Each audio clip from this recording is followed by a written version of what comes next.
The car alarm screamed through the humid afternoon air, relentless and deafening. Linda jabbed at her key fob again and again, her face flushing crimson as the entire pool deck turned to stare. 3 children stood watching her, their small faces expressionless. The youngest one tilted her head and whispered something that made Linda's blood run cold. "It won't stop until you mean it." The Mercury Grand Marquis gleamed in the parking lot of the Riverside Community Pool, its champagne paint job catching the late August sun like a badge of superiority. Linda Hutchins had owned that car for 12 years, maintaining it with the same meticulous attention she applied to every aspect of her carefully ordered life. At 63, she wore her silver hair in a helmet like bob, her swimsuit cover-up pressed with military precision, and her sense of propriety like armor. She pushed through the pool's entrance gate with her usual purposeful stride, already cataloging violations. 2 teenagers with their music too loud, a young mother who'd left a towel draped over the lifeguard's chair, and then she saw them. 3 children, none older than 10, splashing in the deep end without adult supervision. The oldest, a girl with dark braids, was teaching the younger 2, a boy with shaggy brown hair and a small girl with thick glasses, how to do handstands underwater. Linda's jaw tightened.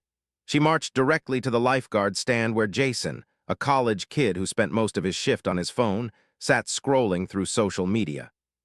"Those children," Linda said, her voice sharp enough to cut glass. "Where are their parents?" Jason glanced up, squinting against the sun. "Which kids?" "The 3 in the deep end, completely unsupervised. This is a liability issue." Jason looked over at the children, who were now playing Marco Polo, their laughter echoing off the concrete. "They've been coming here all summer, Mrs. Hutchins. They're good swimmers. Their grandmother drops them off. She works at the hospital and can't always stay." "That's irrelevant. The pool rules clearly state that children under 12 must be accompanied by an adult. Rule 7, subsection B, I should know. I helped write these regulations when I was on the community board." "Mrs. Hutchins, I really don't think." "I'm not asking what you think. I'm telling you what the rules are."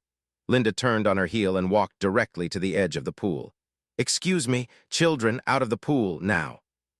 The 3 kids stopped their game, treading water as they looked up at her. The oldest girl, Maya, spoke first. "We're not doing anything wrong." "You're in violation of Pool Rule 7, subsection B, no children under 12 without adult supervision. Out, immediately." The boy, Danny, spoke up. "But we come here every day. Nobody's ever said anything before." "Well, I'm saying something now. This is a community pool, not a daycare center. If your parents can't be bothered to supervise you, you don't belong here." Maya's jaw set in a way that made her look older than her 9 years. "Our parents are dead. Our grandmother works 12-hour shifts to take care of us. We're not hurting anyone." Something flickered in Linda's expression, but it passed quickly. "That's not my concern. The rules exist for everyone's safety. Out of the pool, or I'll have the lifeguard call security." The smallest child, Emma, started to cry silently behind her glasses, her chin trembling as she paddled toward the ladder. Danny put a protective arm around his little sister as they climbed out, water streaming off their thin bodies. Maya was the last to leave the pool, her dark eyes never leaving Linda's face. "You're mean," Emma whispered, pushing her wet glasses up her nose. "I'm not mean. I'm enforcing the rules that keep everyone safe." Linda turned back to Jason. "Make sure they don't get back in until an appropriate guardian arrives." As Linda walked toward her usual lounge chair, she could feel the stares of other pool patrons. A woman with a baby gave her a disgusted look. A man in his 40s shook his head. But Linda held her chin high. Someone had to maintain standards. Someone had to ensure the rules were followed. The 3 children gathered their towels and flip-flops, moving slowly toward the exit. Maya turned back once, her gaze locked on Linda with an intensity that seemed unusual for a 9-year-old. "You should apologize," Maya said quietly. Linda snorted. "I have nothing to apologize for. I enforced the rules. Perhaps your grandmother should read the pool regulations before dropping you off unsupervised." "You should apologize," Maya repeated, her voice carrying a strange weight, "before it's too late." "Are you threatening me, young lady?" "No, ma'am, I'm warning you." Maya reached into her small backpack and pulled out a worn paperback book, its cover faded and strange symbols etched into the spine. "My abuela gave us this before she passed. She was from a small village in Honduras. She taught me things, old things." Linda laughed, but it sounded forced even to her own ears. Superstitious nonsense. Now go home before I really do call security. The three children left through the gate, and Linda settled into her chair, determined to enjoy her afternoon swim. But the encounter had left a sour taste in her mouth. She wasn't a cruel person. She was just someone who believed in order, in rules, in the proper way of doing things. If everyone just followed the established guidelines, society would function so much better. An hour later, Linda gathered her things and headed to the parking lot. The sun had shifted, casting long shadows between the cars. She pressed the unlock button on her key fob. Nothing happened. She pressed it again, standing next to her Mercury. The locks didn't click. Frowning, she inserted the physical key into the door lock and opened it manually. As soon as the door cracked open, the car alarm exploded into life. WAH, WAH, WAH. Linda fumbled with her key fob, pressing every button. The alarm continued its ear-splitting wail. Other pool patrons were emerging from the building, hands over their ears, staring at her car. "Turn it off," someone yelled. Linda's face flushed hot. She climbed into the driver's seat and tried to start the ignition, but the car's electrical system seemed to have gone haywire. The alarm continued. The horn joined in. The headlights began flashing in a strobing pattern. She pressed every button on the key fob. She turned the key in the ignition. She checked the fuse box. Nothing worked.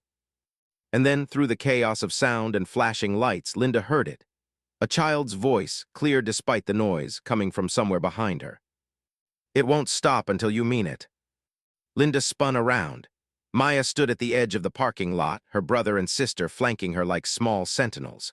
The worn book was open in Maya's hands, and her lips were moving, though Linda couldn't hear the words over the alarm. "This is ridiculous," Linda shouted. "What did you do to my car?" Maya closed the book slowly. "I didn't do anything to your car, you did it to yourself. When you treat people with cruelty, the universe remembers. It demands balance. You're a child playing with superstitious garbage. Then apologize, really apologize, for being cruel to us when all we wanted was to swim, for treating us like we were worthless because we didn't fit your rules." Linda's hands clenched into fists. The alarm continued its maddening rhythm. A small crowd had gathered now, and she could hear whispers. "Those poor kids, she kicked them out earlier for no reason. What a miserable woman." Pride warred with desperation in Linda's chest. Finally, desperation won, but only barely. "Fine, I'm sorry, now make it stop." The alarm continued without pause. Maya shook her head. "You have to mean it. The universe knows the difference between words and truth." Linda stared at the 9-year-old girl holding an impossible book, at the car that shouldn't be malfunctioning, at the crowd of judgmental faces. The alarm screamed on, each cycle feeling like it might last forever. And somewhere in the deepening afternoon shadows, something ancient and patient waited for truth to break through the walls of pride. 20 minutes passed, then 30. The car alarm continued its relentless assault on the afternoon peace, punctuated by the horn's intermittent blasts and the strobing headlights. Linda had called AAA, but the dispatcher said it would be at least an hour before a truck could arrive.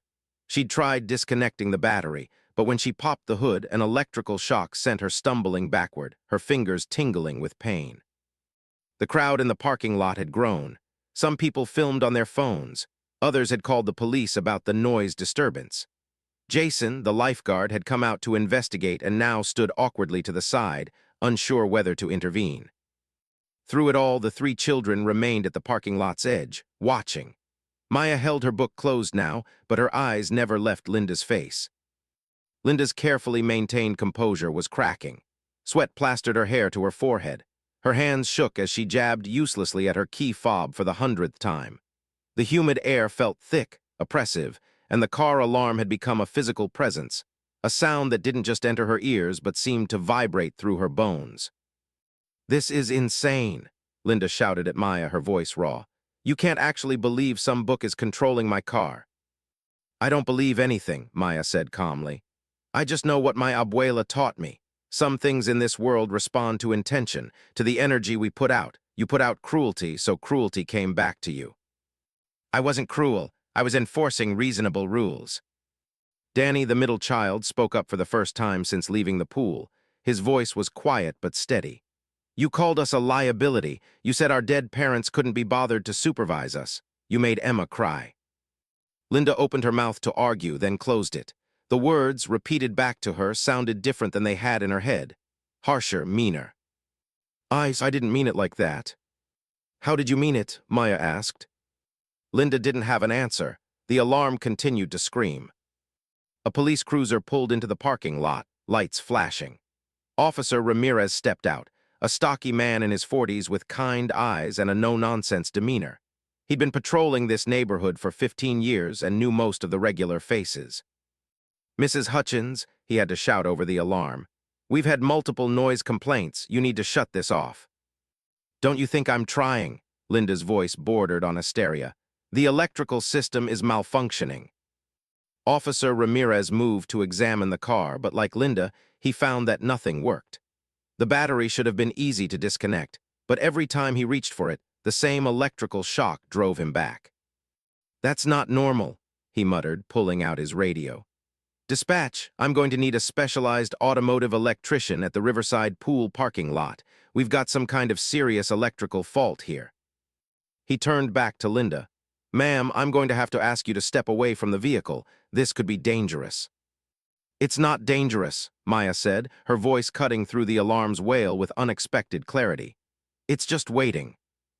Officer Ramirez turned to look at the children. He knew them too, good kids who'd had a rough go of it. Their parents had died in a car accident 2 years ago, leaving them in the care of their elderly grandmother who worked double shifts as a hospital custodian to make ends meet. Maya, what are you doing here? She kicked us out of the pool, Danny said, pointing at Linda. Even though we weren't doing anything wrong, she was really mean about it. Officer Ramirez's expression hardened slightly as he looked back at Linda. That true. They were violating pool regulations. Children under 12 need adult supervision. Mrs. Hutchins, those kids have been swimming in that pool every summer since they were toddlers. Their grandmother can't always be there, but the lifeguards know them. They're safer in that water than most adults I know. Rules are rules. And kindness is kindness. Officer Ramirez shook his head. Maybe if you'd shown a little, you wouldn't be in this situation. The alarm seemed to grow louder, if that was even possible. Linda felt something crack inside her chest. Not her pride, not yet, but something adjacent to it. A small fissure in the wall she'd built around herself over decades.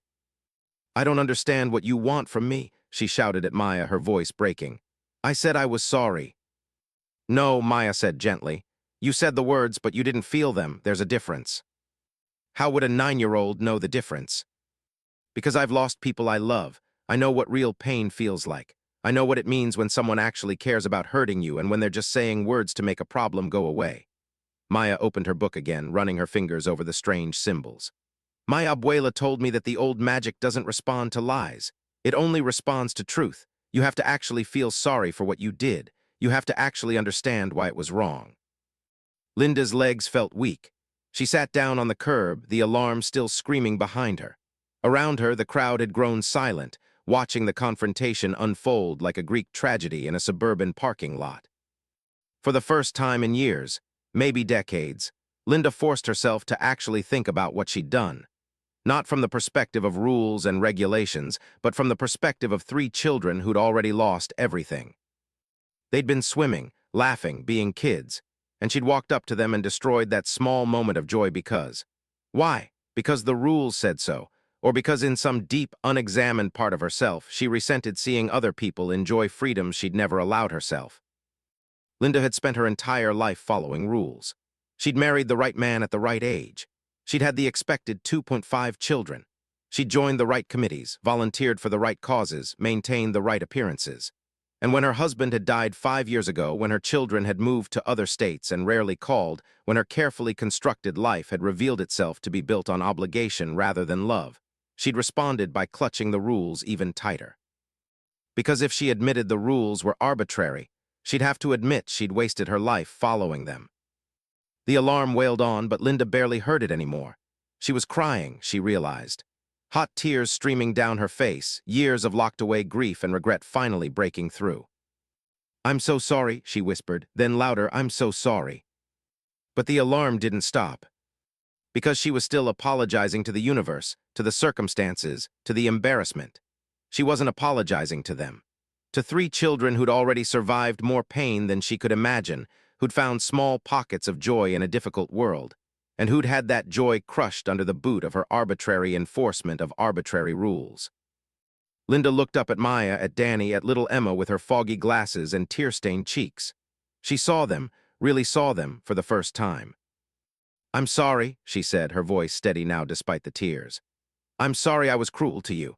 I'm sorry I made you feel unwelcome when all you wanted was to swim. I'm sorry I dismissed your pain and your circumstances because I was more concerned with rules than with people. You deserved kindness and I gave you coldness. I was wrong. Completely, utterly wrong." The alarm cut off mid-wail. The sudden silence was deafening. Linda's ears rang in the absence of sound. Around her, the crowd remained frozen, everyone holding their breath. The Mercury Grand Marquis sat quietly in its parking space, as if it had never malfunctioned at all. Maya closed her book and tucked it back into her small backpack. When she looked at Linda, her expression held no triumph, no satisfaction, just a kind of sad wisdom that no 9-year-old should possess. "Thank you," Maya said quietly. "That's all we wanted, just to be seen as people who matter." Officer Ramirez cleared his throat. "Well, that's something I've never seen before in 20 years of police work." Jason, the lifeguard, stepped forward hesitantly. "Mrs. Hutchins, if you're okay now, maybe we could talk about revising that particular pool rule, the one about adult supervision. I think we could make an exception for kids who are proven strong swimmers and regulars at the facility." Linda wiped her eyes, her careful makeup smeared beyond repair. She nodded, unable to speak. But the afternoon's revelations were far from over. As the crowd began to disperse and Officer Ramirez returned to his cruiser, a burgundy sedan pulled into the parking lot. An elderly woman in hospital scrubs stepped out, her dark face lined with worry. "Mis niños, what happened? Why are you still here? The pool should have closed 30 minutes ago." The 3 children ran to their grandmother, talking over each other, trying to explain. The elderly woman, Rosa Martinez, listened with growing concern, her gaze shifting to Linda with unmistakable anger. "You did what to my grandchildren?" Linda stood, still shaky, still raw from her public emotional breakdown. "Mrs. Martinez, I owe you an apology too." But Rosa was already walking toward her, and the expression on her face suggested that one apology might not be nearly enough.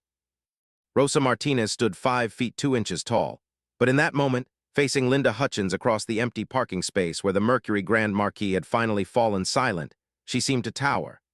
Her hospital scrubs were wrinkled from a 12-hour shift cleaning patient rooms, disinfecting surfaces, emptying bedpans, the invisible labor that kept people alive. Her hands, rough from industrial cleaners and constant washing, clenched and unclenched at her sides. "Let me understand this correctly," Rosa said, her accent thickening with anger. "You forced my grandchildren out of a public pool, a pool we pay taxes to maintain, because they didn't have an adult watching them swim."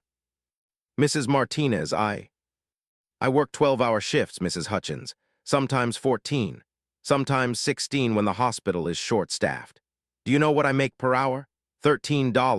$13 to clean up after people who sometimes don't even see me, don't even say thank you, just leave their messes and expect them to disappear like magic." Linda's face burned.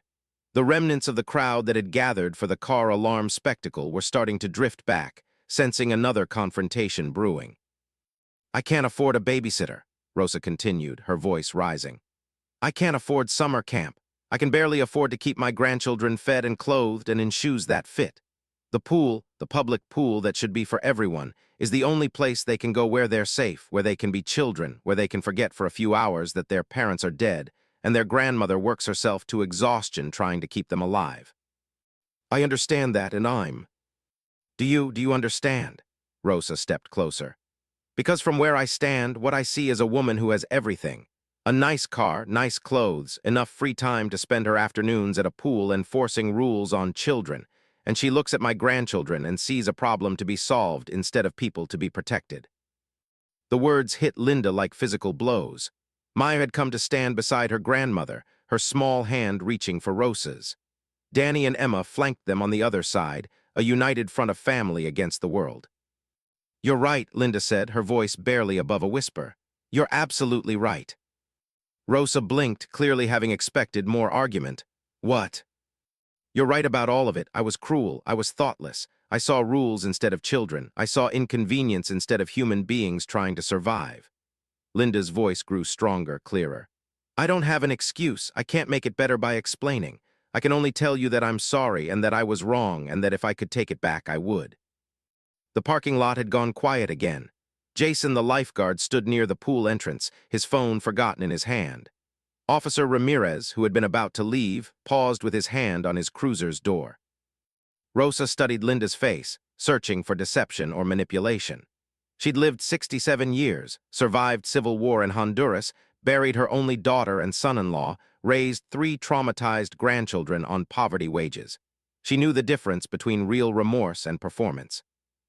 My mother gave me that book, Rosa said finally, gesturing to Maya's backpack. Before she died, she was a curandero in our village, a healer. She knew things, old things, things the church didn't like to talk about, but that worked anyway. I don't understand what happened with my car, Linda admitted. I still don't believe in magic, but I can't explain what happened either. My mother would say that the world is more alive than we think, that it pays attention, that when we put cruelty into the world, it has to go somewhere, it has to be answered. Rosa's expression softened slightly. She would also say that real apology, real change, breaks the cycle. That's why the alarm stopped when you finally meant it. It stopped because I apologized to the children. It stopped because you finally told the truth, not the truth you wanted to be true, the actual truth about what you did and why it was wrong. Rosa sighed, and suddenly she looked every one of her 67 years. Mrs. Hutchins, I'm too tired to stay angry. I'm too tired for anything except getting my grandchildren home, feeding them dinner, and collapsing into bed so I can wake up at 5 tomorrow and do it all again. What can I do, Linda asked, to make this right? Rosa looked at her for a long moment. Change the rule. Jason mentioned it, the rule about adult supervision. Change it so kids like mine, kids who can swim well and are responsible, can use the pool even when their families are working. Make it official. Make it so some other bitter person can't do to them what you did today. I'm not on the community board anymore, but you know people who are. You have influence. Use it for something good instead of using it to make children cry. Linda nodded slowly. I'll do it, I promise. And one more thing. Rosa reached into her own bag and pulled out her wallet. She extracted a worn photograph and held it out to Linda. These were my daughter and her husband, Maria and James. They died when a drunk driver ran a red light 2 years ago. Maya was 7, Danny was 6, Emma was 4. Linda took the photograph with trembling hands. It showed a beautiful young woman with Rosa's eyes and a kind-looking man with Danny's smile, their arms around 3 small children at what looked like a birthday party. Everyone was laughing. They were good parents, Rosa said. They loved their children. They would have been at that pool today if they could, but they can't be. So my grandchildren swim alone, and they're good at it, and they're safe, and they deserve to be treated with dignity. Remember that the next time you think about enforcing rules without thinking about people. Linda couldn't speak.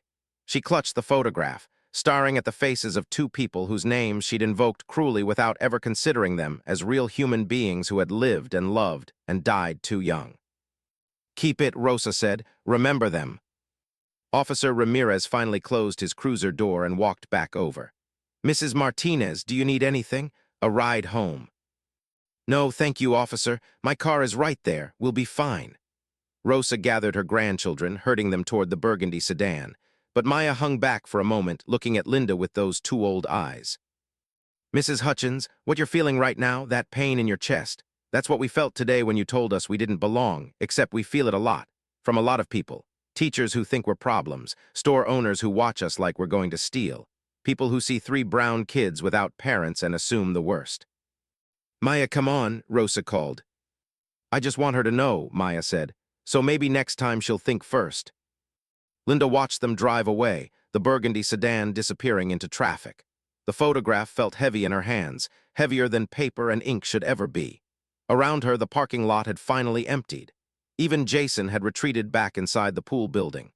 Only Officer Ramirez remained, leaning against his cruiser and watching her with an expression that mixed pity and disappointment. You okay, Mrs. Hutchins? No, Linda said honestly. No, I'm really not. Good, that's a start. Ramirez pushed off from his cruiser. You know, I've been a cop for 20 years. I've seen a lot of cruelty. Most of it people justify to themselves. They tell themselves stories about why what they're doing is right, is necessary, is just enforcing the rules. But cruelty is still cruelty, even when you wrap it in bureaucracy. I never thought of myself as cruel. Nobody does, that's the problem. He tipped his hat to her. Take care, Mrs. Hutchins, and think about what Mrs. Martinez asked you to do. Those kids deserve better than they're getting from this community. Linda drove home in silence, her car functioning perfectly now, as if nothing had ever been wrong with it. The photograph sat on her passenger seat. Every time she glanced at it at stoplights, she saw Maria's smile, James's kind eyes, 3 children who were now swimming through grief without their parents. Her house, when she arrived, felt emptier than usual. It was a large colonial in a nice neighborhood, bought when her children were young and the future seemed full of promise. Now it was just rooms she moved through, following patterns she'd established decades ago, living a life that felt increasingly like a performance no one was watching. Linda set the photograph on her kitchen table and stared at it while the evening light faded. She thought about her own children, Rebecca in Seattle, Thomas in Miami, Sarah in Austin. When was the last time any of them had called?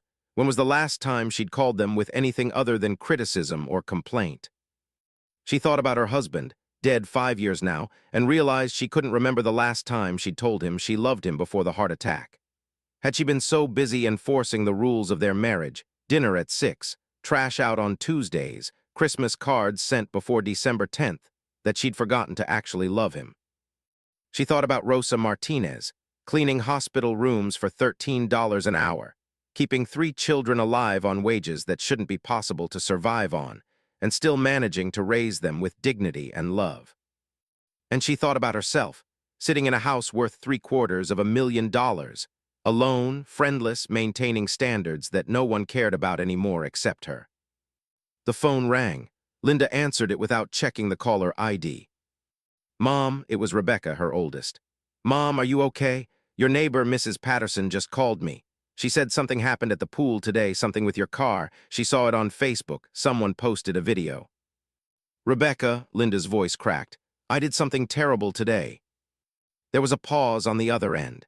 Linda could hear her daughter's confusion, probably followed by the familiar wariness that had characterized their relationship for years. What happened? And Linda told her. Everything. The children, the pool, the alarm, the apology, Rosa Martinez, the photograph. She talked for 30 minutes straight, longer than she'd talked to any of her children in years, and for the first time she didn't try to justify herself or minimize her actions. When she finished, Rebecca was quiet for a long moment. Mom, I don't know what to say. That's really messed up. I know. But I'm glad you're telling me. I'm glad you can see it. Another pause. Mom, can I be honest with you about something? Please. This is why we don't call, you and me and Thomas and Sarah. This is why we moved away and why we make excuses at holidays. Because you've always been more concerned with rules and appearances than with actually caring about people. You criticized every person we dated, every job we took, every choice we made that didn't fit your perfect picture. And we got tired of it. The words should have hurt, but Linda felt only a strange relief. Finally the truth. I understand, Linda said. And I'm sorry I was that mother. I'm sorry I cared more about how things looked than how you felt. Mom, are you dying or something? This is really weird. Despite everything, Linda laughed. A real laugh, not the polite titter she usually deployed at community functions. No, I'm not dying, I saw myself clearly today for the first time in a very long time, and I didn't like what I saw. So what are you going to do about it? I don't know yet, but I'm going to start by keeping a promise to 3 children who deserved better than what I gave them. After she hung up with Rebecca, Linda opened her laptop and began drafting an email to the current community board president. She outlined the proposed rule change, cited statistics on childhood drowning prevention and the importance of swimming skills, and made an impassioned case for allowing supervised, proven swimmers under 12 to use the pool facility without constant adult presence. She sent it at 9:47 p.m. and didn't expect a response until morning. The reply came at 10:15 p.m. Linda, this is actually perfect timing. We've been discussing this exact issue. Several families have complained about the current policy. Board meeting is Tuesday at 7 p.m. Can you come present this proposal in person? Your expertise would be valuable. Gerald Simmons, board president. Linda stared at the email, then at the photograph still sitting on her kitchen table. She typed her response, "I'll be there, thank you." But she knew that showing up to a board meeting wasn't enough.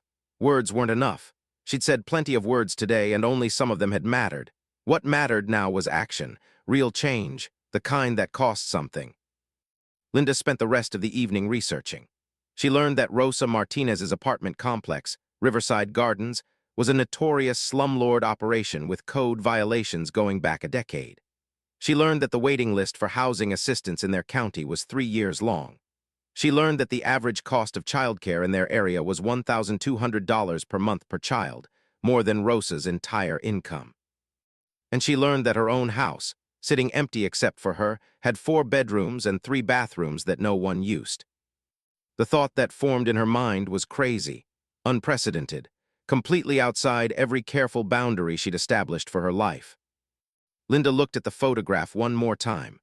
Maria and James smiled back at her, frozen in a moment of family joy, unaware that in just a few years, a drunk driver would end everything. She picked up her phone and dialed Rebecca again. "Mom, it's almost 11 there. What's wrong?" "Nothing's wrong. I need to ask you something. What would you think if I rented out rooms in the house to people who needed affordable housing?" The silence on the other end lasted so long Linda thought the call had dropped. "Rebecca, I'm sorry, who is this, and what have you done with my mother?"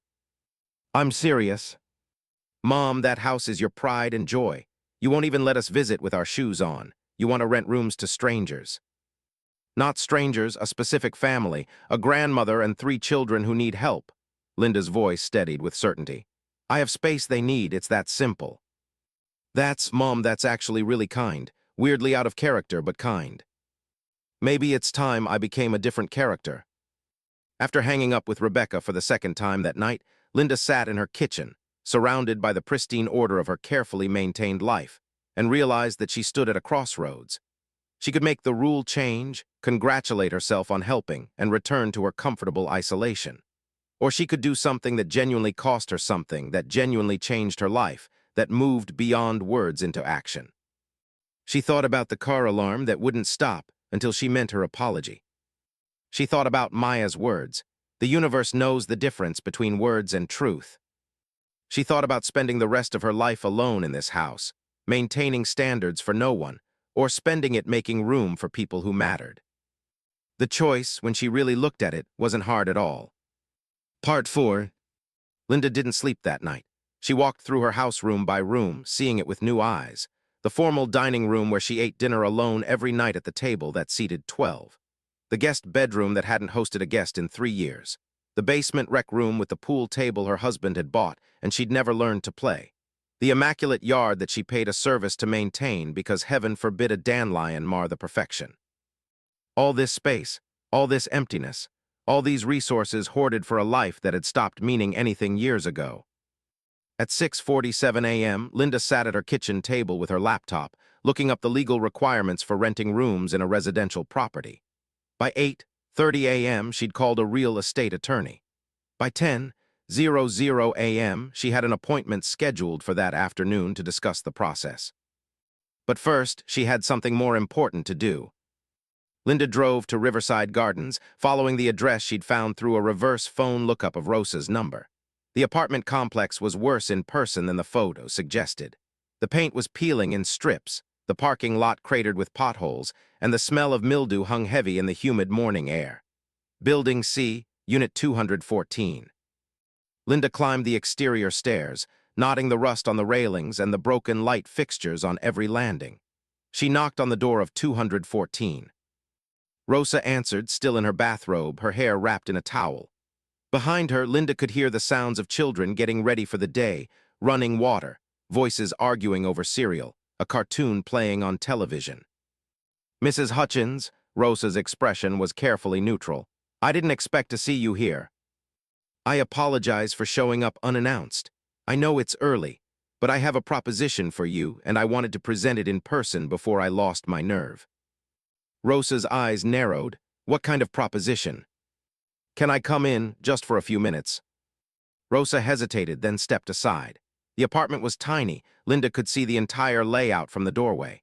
One bedroom that all three children clearly shared, based on the three mattresses on the floor. A living room that doubled as Rosa's sleeping space, with a couch that probably converted to a bed. A kitchenette with appliances that looked older than Linda. The whole space couldn't have been more than 650 square feet. But it was clean, spotlessly clean despite the building's decay. And on every available surface were signs of life, of love, children's artwork taped to walls, library books stacked neatly, a small shrine with candles and photographs in one corner. Maya, Danny, and Emma emerged from the bedroom in their pajamas, freezing when they saw Linda. "It's okay," Rosa said to them. "Mrs. Hutchins is just visiting." Linda knelt down so she was at eye level with the children. "I came to apologize again.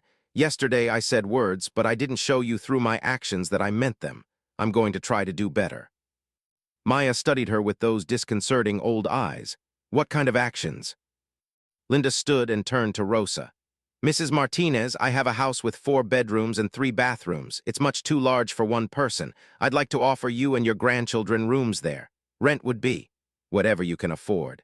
25% of your income, which I believe is the standard for affordable housing." Rosa's expression went from neutral to shocked. "You want us to live in your house?" "I want to share my home with people who need space. I checked. There are legal ways to structure this. We'd have separate entrances if you prefer. You'd have complete privacy. 2 bedrooms for you and the children, your own bathroom, shared kitchen and living spaces, or separate if you'd rather, whatever makes you most comfortable. Mrs. Hutchins, yesterday you kicked my grandchildren out of a pool. Today you're offering to let us live with you. Forgive me if I'm confused about your motives." "My motive is that I've spent 63 years being selfish, and I'd like to spend whatever time I have left being less selfish.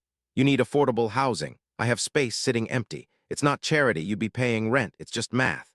Linda pulled out the photographs from her purse, the one Rosa had given her, and 3 new ones she'd had printed that morning from her computer. "I also did some research on Riverside Gardens. Your landlord has 17 code violations. The mold in the walls here is probably affecting the children's health. This isn't safe." Rosa sat down heavily on her couch bed. The children clustered around her, watching the exchange with wide eyes. "Why would you do this?" Rosa asked quietly. "Really, why?" Linda sat down across from her. "Because yesterday I saw my life clearly for the first time in years. I saw that I've been living in a beautiful house full of expensive things, maintaining rules and standards that don't matter, while people like you and your grandchildren struggle in conditions that would be unacceptable for anyone. Because I realized that I've been alone for a very long time, and that loneliness is a choice I've been making. Because 3 children who already lost their parents deserve to live somewhere that doesn't have mold and rust and broken stairs." She paused, choosing her next words carefully. "And because I'm 63 years old, and when I die, what will I leave behind? A clean house, perfect records of community pool regulations. I'd like to leave behind something that matters. People who remember me as someone who helped rather than someone who hurt." "That's quite a speech," Rosa said, but her voice had softened slightly. "It's the truth. I won't lie to you and say I'm not scared of this change. I've lived alone for 5 years. I like things quiet and orderly. Having 3 children in my house will be chaos. But I think I need chaos. I think I've been dying in my order." Maya spoke up. "Abuela, can I say something?" "Always, Mija." "I think she means it this time. I can feel it."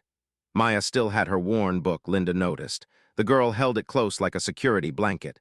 "The energy is different from yesterday. Yesterday was all walls, today is." She searched for the word open. Rosa looked at her eldest grandchild, then back at Linda.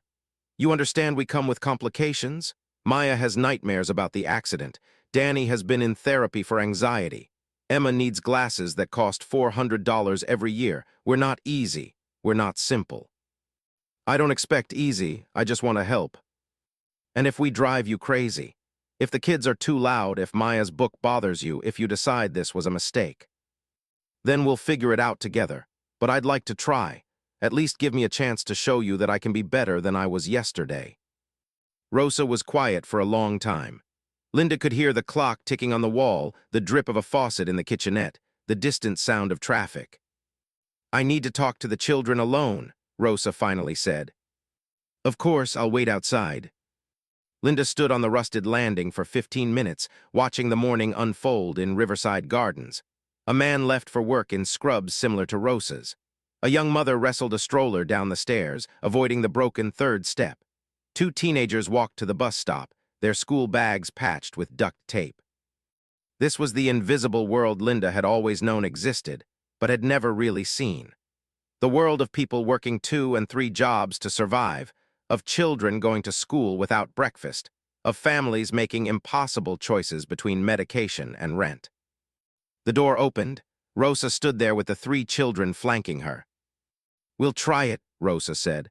"1-month trial. If it works, we'll discuss longer term. If it doesn't, no hard feelings. But I need your word that if this doesn't work out, you'll give us 30 days to find another place. We can't end up homeless." "You have my word. I'll put it in writing." "And the children are to have full access to the community pool. No restrictions, no questions." "I'm presenting the rule change to the board on Tuesday. But yes, absolutely." Rosa extended her hand. Linda shook it, feeling the calluses, the strength, the exhaustion in that grip. "When can we move in?" Emma asked, her small voice hopeful behind her glasses. "Whenever you're ready, today if you want, though I'll need a few hours to prepare rooms." "Tomorrow," Rosa decided. "I have a shift today, but tomorrow is my day off. We don't have much, some clothes, some toys, personal items. We can fit it all in my car." Linda nodded. "I'll have the rooms ready, and Mrs. Martinez, Rosa, thank you for giving me this chance." "Don't thank me yet. You might regret it when Danny practices his trumpet at 6 in the morning." "I play trumpet," Danny announced proudly. "I'll buy earplugs," Linda said, and found that she was smiling. Really smiling for the first time in longer than she could remember. The real work began that afternoon. Linda had never been a sentimental person, but going through her house to prepare it for new occupants felt like excavating her own life. The guest bedroom had been her daughter Sarah's room, still decorated with ribbons from high school gymnastics competitions. The basement bedroom had been Thomas's domain, banned posters still on the walls under a layer of dust. She'd kept everything the same for years, like a museum to a family that no longer existed in the form she'd tried to preserve. Linda spent hours cleaning, removing old decorations, creating space for new lives. She bought new sheets and comforters in colors the children might like. Maya had mentioned loving purple, Danny liked dinosaurs, Emma adored cats. She cleaned out 2 drawers and half the closet in each room. She set up the downstairs bathroom with new towels and a step stool for Emma. Her attorney called at 3:30 p.m. "Mrs. Hutchins, I've drawn up a basic rental agreement that protects both parties. It's not perfect, but it's legal and fair. Can you come by to sign it?" "I'll be there in 20 minutes." By evening, Linda sat in her living room surrounded by the detritus of transformation, boxes of old decorations, bags for donation, photos she'd finally taken down from walls where they'd hung for decades like accusations. The house looked different already. Less like a museum, more like a place where people might actually live. Her phone rang. "Rebecca." "Mom, I told Thomas and Sarah about what you're doing, with the grandmother and the kids." "And?" Sarah cried. "Thomas wanted to know if you were having a mental breakdown. I told them you were finally having a mental breakthrough." Linda laughed. "That might be the nicest thing you've said to me in 5 years." "Mom, I want to come visit next month. I want to meet these kids, see what you're doing. Is that okay?" "More than okay. I'd love that." After they hung up, Linda walked through the house one more time. Tomorrow, it would be full of voices, of life, of the beautiful chaos of children. Tomorrow, she would have to learn to share her space, compromise on her rules, accept noise and mess and unexpected disruptions. She couldn't wait. But the universe, Linda was about to learn, had one more lesson to teach her. Because transformation isn't a single moment of decision. It's a daily choice, tested and challenged by reality. And reality was about to show up in the form of her neighbors, the community board, and people who very much liked the old Linda and didn't appreciate the new one. The next morning, as Linda was making up beds and hanging new curtains, her doorbell rang. She opened it to find Constance Whitmore, president of the neighborhood HOA and Linda's closest thing to a friend for the past decade. standing on her porch with an expression of grave concern. "Linda, dear, we need to talk about the rumor that you're planning to rent rooms to people. People from Riverside Gardens." Linda's new resolve met its first real test. She could feel the old patterns pulling at her, the desire to explain, to justify, to seek approval from people whose opinions had ruled her life for so long. Instead, she smiled and said, "It's not a rumor. The Martinez family moves in this afternoon. Would you like to come in?" Constance's face went through several complicated expressions before settling on horror. "Linda, you can't be serious. There are rules, property values, standards." "Rules change, property values aren't as important as people's lives, and standards that exclude people who need help aren't standards worth keeping." Linda's voice was calm, certain. "Now, if you'll excuse me, I have a lot to do before my new housemates arrive."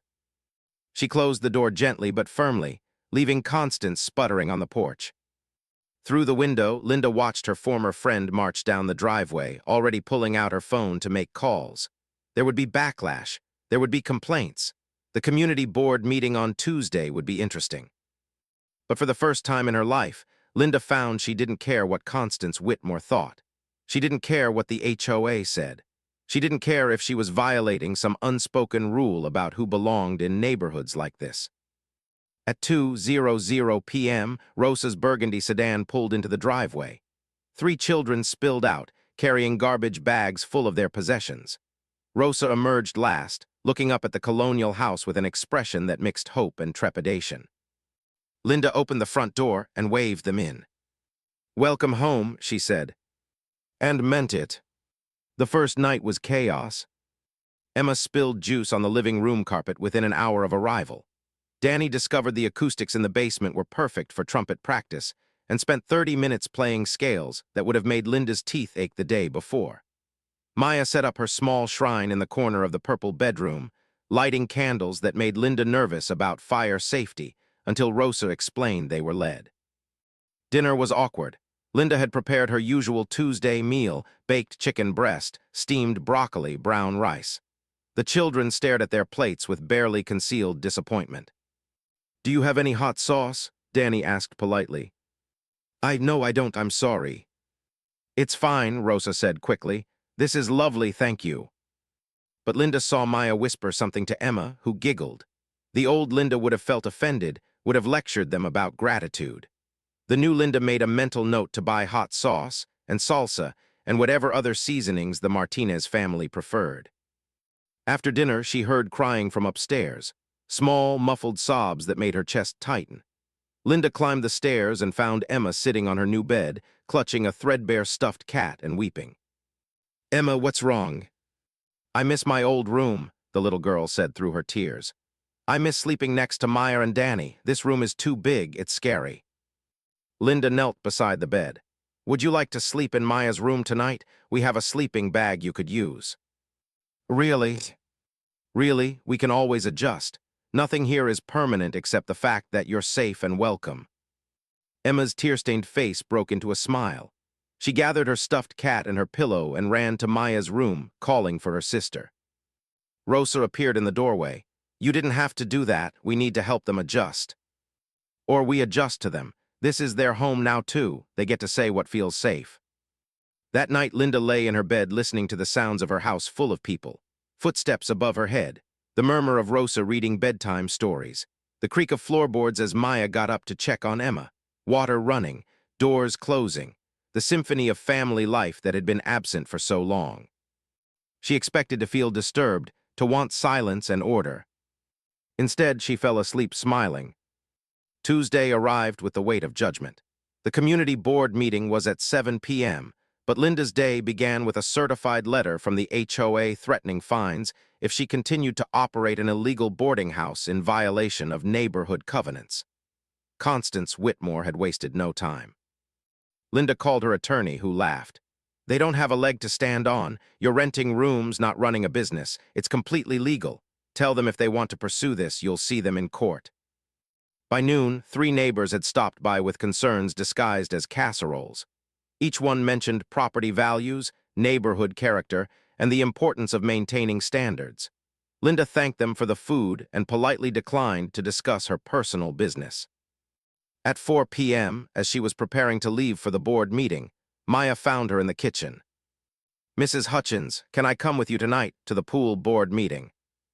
"I don't know if children are allowed." "We're the reason you're asking them to change the rule. We should be there." Maya's voice had that quality again, the one that made her sound older than 9. "We should be able to speak for ourselves." Linda thought about her conversation with Rosa about property values versus people, about who got to speak and who got spoken for. "You're absolutely right. Let me call the board president and make sure you can address them." Gerald Simmons was initially hesitant but agreed. At 6:45 p.m., Linda drove to the community center with Maya, Danny, and Emma in her car. Rosa had wanted to come but couldn't miss another shift. The meeting room was packed. Word had spread about the proposed rule change, and apparently half the community had opinions. Linda recognized faces from the pool, from the HOA, from years of community events. Some looked friendly. Many looked hostile. Constance Whitmore sat in the front row, her expression thunderous. The board called the meeting to order at 7:03 p.m. After some procedural business, Gerald Simmons introduced the agenda item. Proposed modification to Pool Rule 7, Section B, regarding children under 12 and adult supervision requirements. "Mrs. Hutchins has prepared a presentation. Linda." Linda stood, her notes in hand, and walked to the front. The 3 Martinez children sat in the second row, small and brave, their eyes following her. "Thank you, Mr. Simmons, members of the board. I'm here tonight to propose that we modify our current rule to allow children under 12 who have demonstrated swimming proficiency and good behavior to use the pool facility without constant adult supervision, provided their guardians have signed appropriate waivers." "This is absurd," Constance interrupted. "The rule exists for safety reasons." "The rule exists," Linda said calmly, "because we've assumed that children can't be trusted and adults must always be present. But this assumption doesn't account for realities. Many families in our community have working parents or guardians who can't be at the pool all day. Should their children be excluded from a public facility they help fund through taxes?" "Public doesn't mean unsupervised," another board member said. "What about liability?" "Waivers address liability, and I'd like to point out that our lifeguards are trained professionals. We pay them to provide supervision. We're not suggesting children swim completely unattended. We're suggesting that the professional supervision we already employ should be considered adequate for children who have proven they can swim safely." Linda pulled out a folder. "I've collected data from other community pools. 73% of facilities in our region already have policies similar to what I'm proposing. Their incident rates are no higher than ours. In fact, some are lower because children who swim regularly develop better skills and water safety awareness." "This is all very interesting," Constance said, her voice dripping with condescension. "But let's be honest about what this is really about. You want to change the rules because you've taken in those children from Riverside Gardens and now you feel guilty about how you treated them." A murmur ran through the crowd. Linda felt heat rise in her cheeks, but before she could respond, Maya stood up. "Excuse me, can I say something?" Gerald Simmons looked uncertain. "Well, this is a board meeting, so—" "Please," Linda said. "These children are directly affected by this rule. They should be heard." The board members conferred quietly. Finally, Gerald nodded. "Go ahead, young lady, but keep it brief." Maya walked to the front with a dignity that silenced the murmuring crowd. Danny and Emma followed, flanking their older sister like small soldiers. Maya's voice, when she spoke, was clear and strong. "My name is Maya Martinez. I'm 9 years old. My parents died 2 years ago in a car accident. My grandmother Rosa works at Mercy Hospital cleaning rooms for $13 an hour. She works 12-hour shifts so we can have food and clothes and a place to live. The pool is the only place we can go in summer where we don't have to pay money we don't have. We're good swimmers. We've never caused any problems. Mrs. Hutchins kicked us out because we didn't follow Rule 7. Section B, she was following the rules, just like you're saying she should.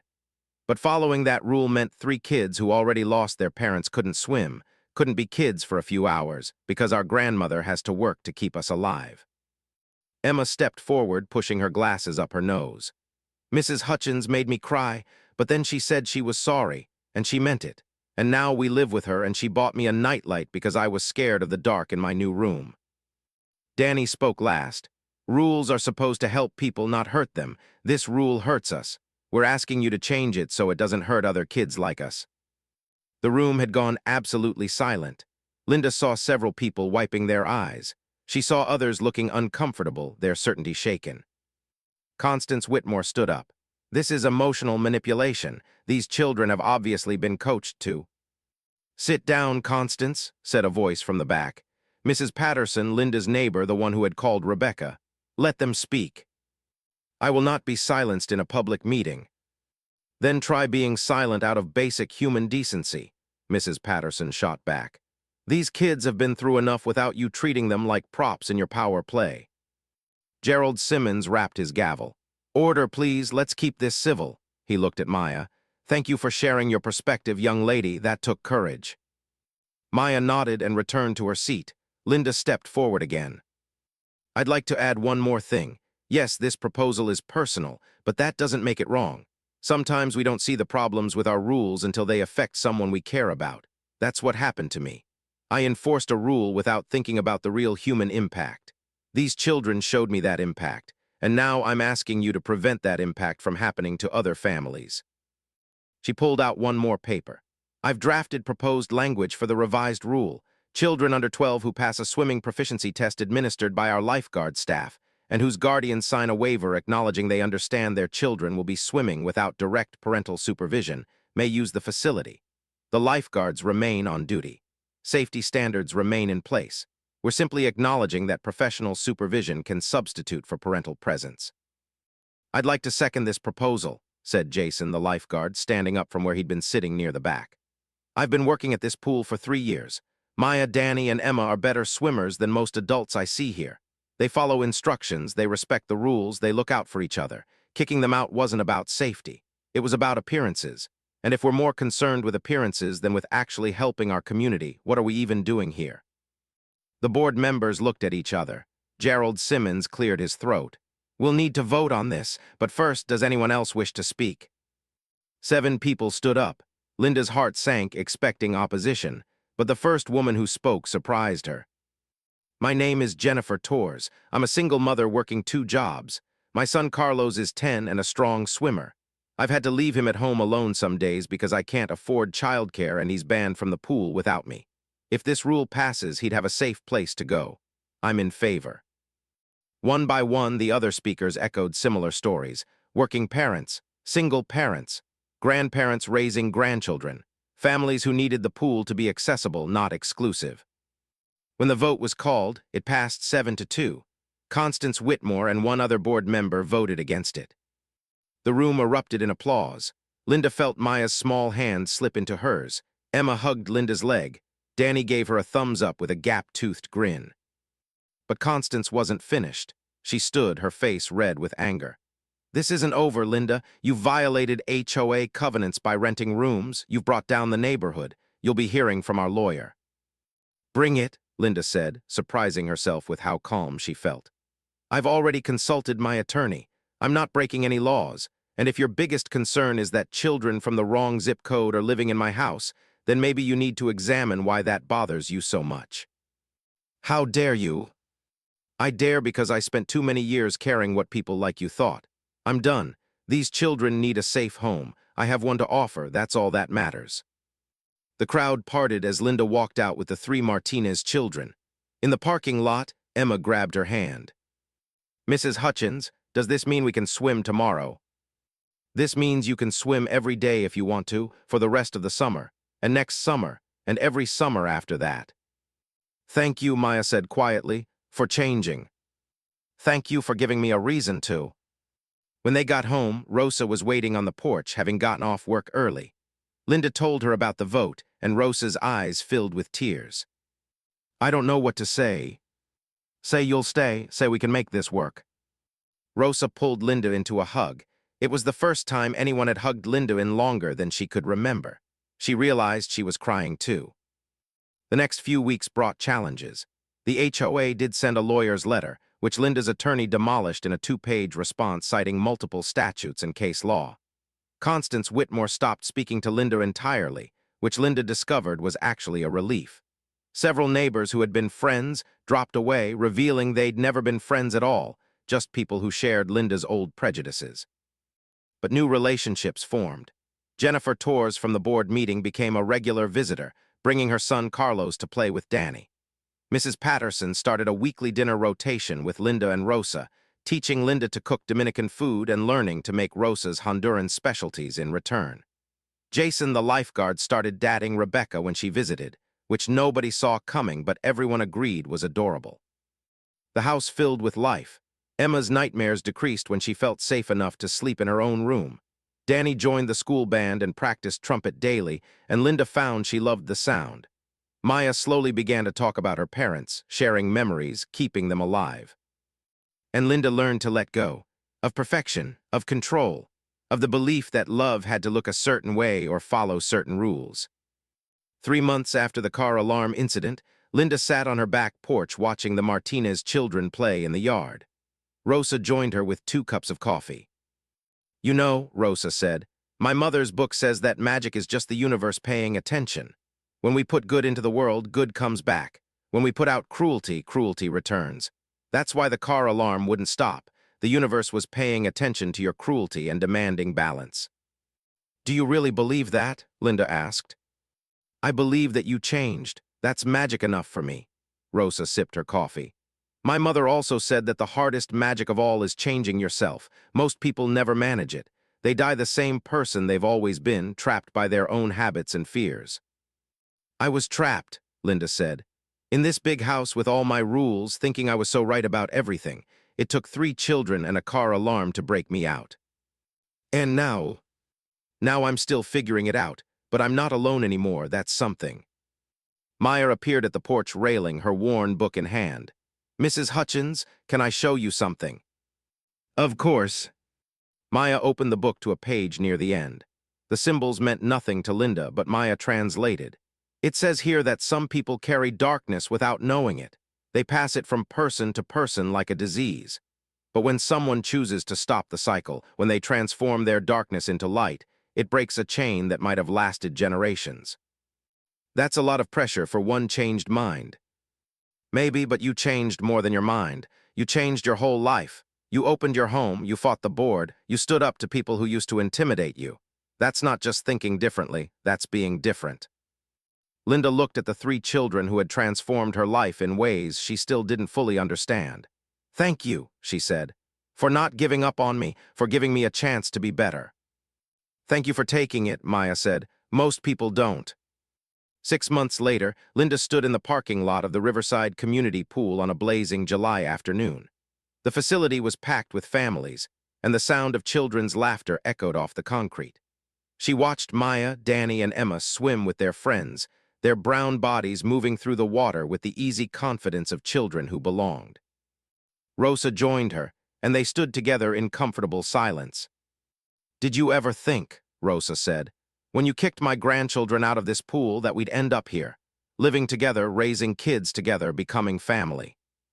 "Never in a million years," Linda admitted. "I thought I had my life figured out. I thought I knew what mattered. And now I know I didn't know anything at all, and I'm grateful I got the chance to learn."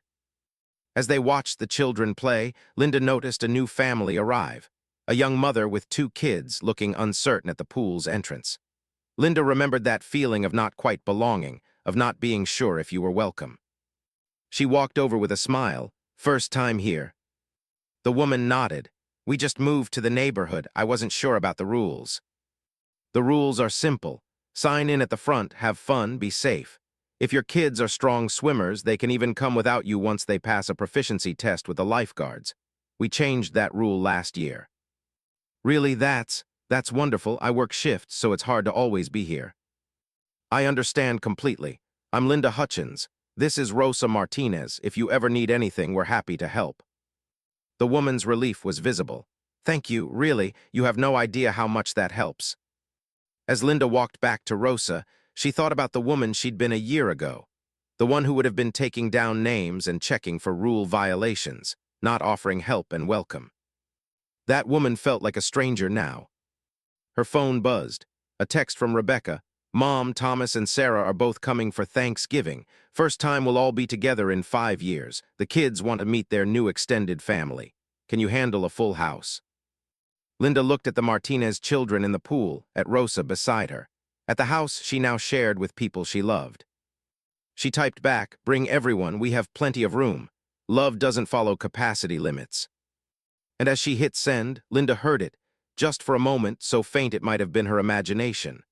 The distant sound of a car alarm, finally silent after a year of echoing in her memory. The universe, it seemed, had stopped paying attention to her cruelty. It was paying attention to her love instead. And that, Maya would tell her later that evening over dinner, was the strongest magic of all. Not the kind that punished mistakes, but the kind that celebrated transformation. The kind that said, "You were broken and now you're healing. You were alone and now you're family. You were cruel and now you choose kindness." The alarm had stopped because Linda had finally, truly, completely changed. And in a house full of laughter and music and life, in a neighborhood slowly learning to be better, in a community pool where all children were welcome, the old magic of cruelty gave way to a new magic. The magic of becoming the person you should have been all along.